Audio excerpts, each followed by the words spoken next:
DK Shivakumar ಸಂಪುಟದಲ್ಲಿ ಖಾತೆ ಖ್ಯಾತೆ ಸದ್ಯಕ್ಕೆ ಮುಗಿಯುವಂತೆ ಕಾಣಿಸ್ತಾ ಇಲ್ಲ. 3 ದಿನದಿಂದ ದೆಹಲಿಯಲ್ಲೇ ಕೃಷ್ಣ ಬೈರೇಗೌಡರು ಮೊಕ್ಕಾಂ ಹೂಡಿದ್ದಾರೆ. ಸಿಎಂ ಡಿಕೆಶಿ ಸಂಪುಟದಲ್ಲಿ ಮುಗಿಯದ ಖಾತೆ ರಗಳೆ. 3 ದಿನದಿಂದ ದೆಹಲಿಯಲ್ಲಿಯೇ ಕೃಷ್ಣ ಬೈರೇಗೌಡರು ಮೊಕ್ಕಾಂ ಹೂಡಿದ್ದಾರೆ. ದೆಹಲಿಯಲ್ಲೇ ಇದ್ರು ಡಿಕೆಶಿ ಭೇಟಿ ಮಾಡದ ಸಚಿವ ಕೆಬಿಜಿ. ಕೇಂದ್ರ ನಗರಾಭಿವೃದ್ಧಿ ಸಚಿವ ಖಟ್ಟರ್ ಭೇಟಿಯಾದ ಡಿಕೆ ಶಿವಕುಮಾರ್. ಈ ವೇಳೆ ಸಿಎಂಗೆ ಸಾಥ್ ನೀಡದ ಬೆಂಗಳೂರು ಅಭಿವೃದ್ಧಿ ಸಚಿವ.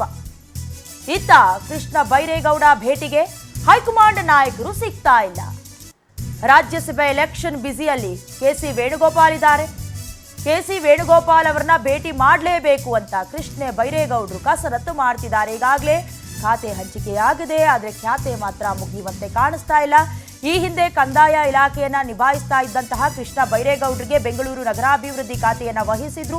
ಆದರೆ ಜಿಬಿಎ BWGBA ಅದನ್ನ ಕೊಡ್ಲಿಲ್ಲ ಅನ್ನುವಂಥ ಕಾರಣಕ್ಕೆ ಕೆಲ ಬೇಸರಗಳನ್ನ ತೋಡ್ಕೊಂಡಿದ್ರು. ಅಂದ್ರೆ ಈ ಹಿಂದೆ ಡಿಕೆ ಶಿವಕುಮಾರ್ ಅವರು ನಗರಾಭಿವೃದ್ಧಿ ಸಚಿವರಾಗಿದ್ದಾಗ ಎಲ್ಲ ಇಲಾಖೆಗಳು ಕೂಡ ಸೇರಿದ್ವು. ನನಗೆ ಮಾತ್ರ ಯಾಕೆ ಕೊಡೋದಿಲ್ಲ, ಹಂಗೇನಾದ್ರೂ ಅದನ್ನ ಬಿಟ್ಟು ಕೊಡೋದಾದ್ರೆ ರಾಮಲಿಂಗಾರೆಡ್ಡಿ ಅವ್ರಿಗೆ ಕೊಟ್ಬಿಡಿ, ನನ್ನ ಅಭ್ಯಂತರ ಇಲ್ಲ ಅಂತ ಹೇಳಿದ್ರು. ಅದಾದ ನಂತರದಲ್ಲಿ ಯಾವಾಗ ಎಲ್ಲ ಸಿಎಂ ಮುಂದೆನೆ ವರ್ಕೌಟ್ ಆಗ್ಲಿಲ್ವೋ, ಹೈಕಮಾಂಡ್ ಅಂಗಳದ ಬಾಗಿಲು ತಟ್ಟೇ ಬಿಟ್ರು. ಆದ್ರೆ ಹೈಕಮಾಂಡ್ ನಲ್ಲಿ ಯಾವ ನಾಯಕರು ಕೂಡ ಭೇಟಿ ಆಗೋದಕ್ಕೆ ಸಾಧ್ಯ ಆಗ್ಲಿಲ್ಲ.